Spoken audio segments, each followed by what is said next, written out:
highest concentration of people as illustrated in red. Note the capital city, Beijing, in the northeast.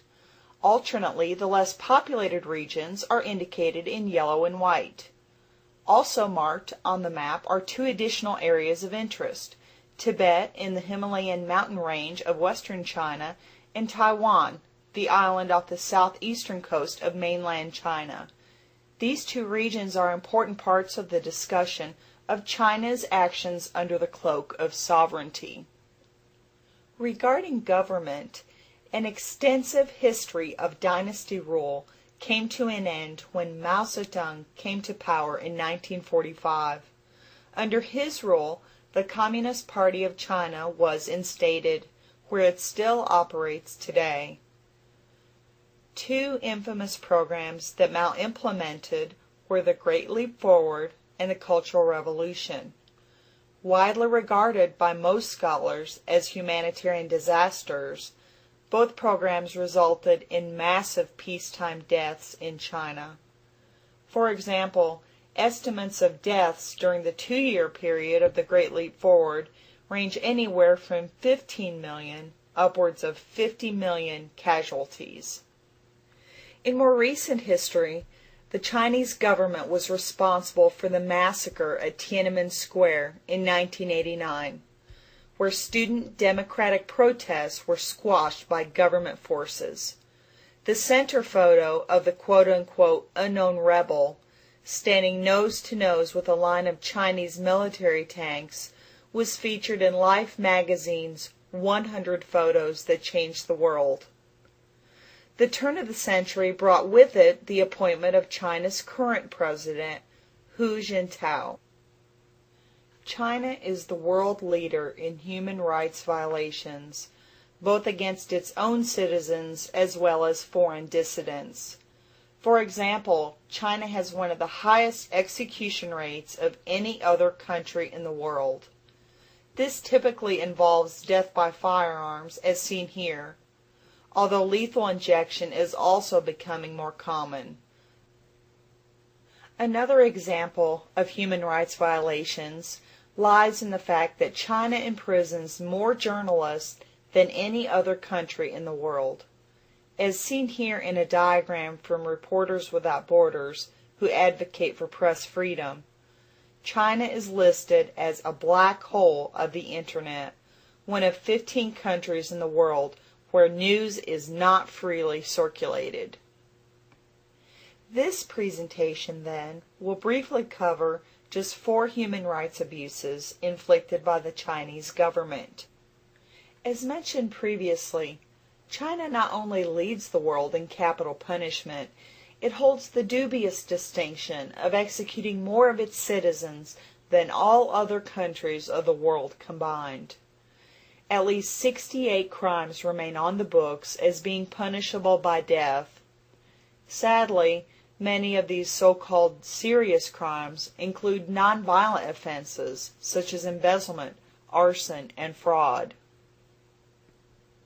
Once imprisoned, the victims of Chinese justice face incomprehensible cruelties through methods of torture-induced confessions. Under the Chinese government's doctrine of state secret, no statistics on executions are ever made public. However, human rights advocacy groups such as Amnesty International estimate these numbers at approximately 10,000 deaths per year.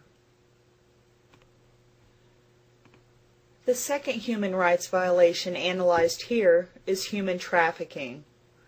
In China, men, women, and children are trafficked both within the country and around the world to be exploited, claiming some 10,000 to 20,000 victims per year.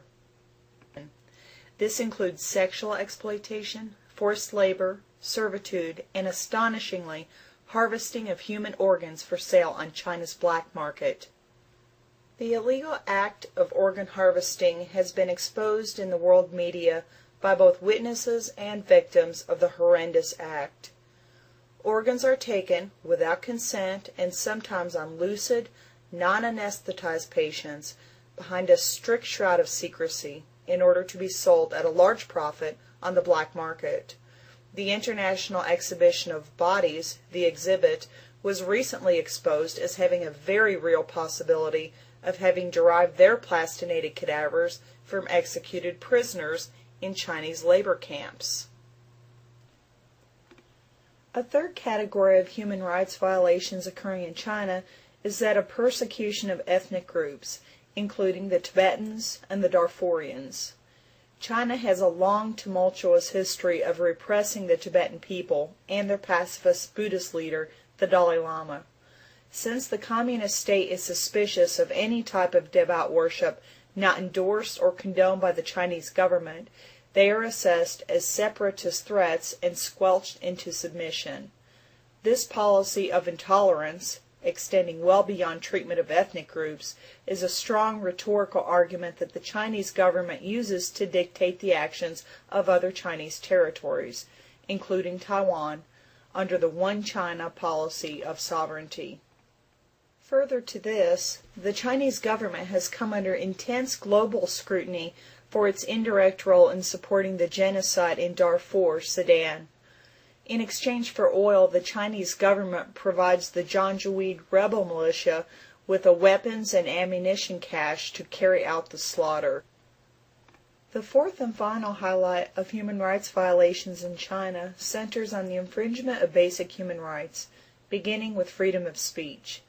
All types of media are tightly controlled by the Chinese government, especially the Internet.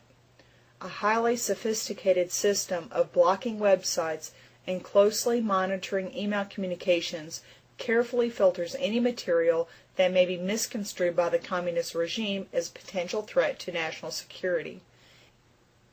One website, seen here, illustrates the idea of freedom of speech infringements in China.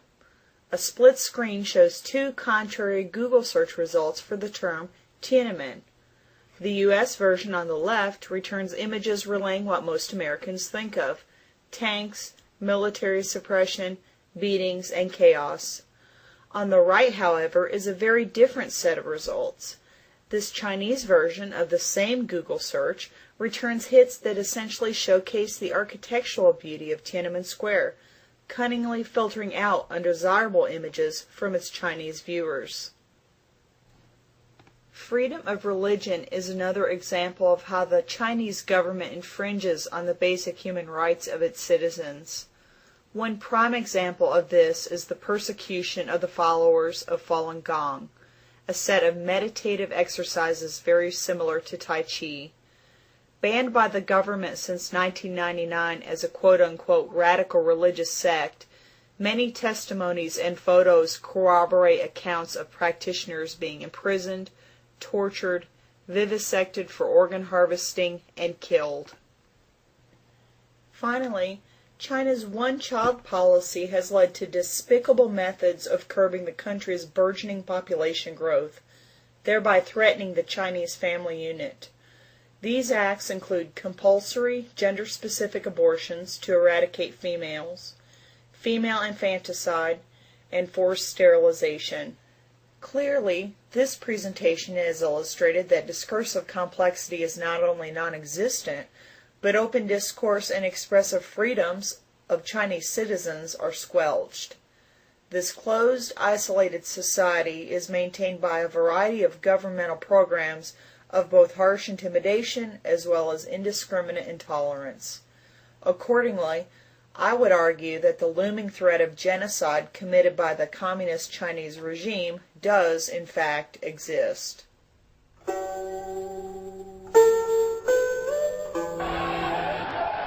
As the pressure builds in Lhasa, Tibetans and their supporters spread their protests to the European Council and the International Olympic Committee. These demonstrators on the streets of Brussels want to use the media attention on China to make their point about its administration.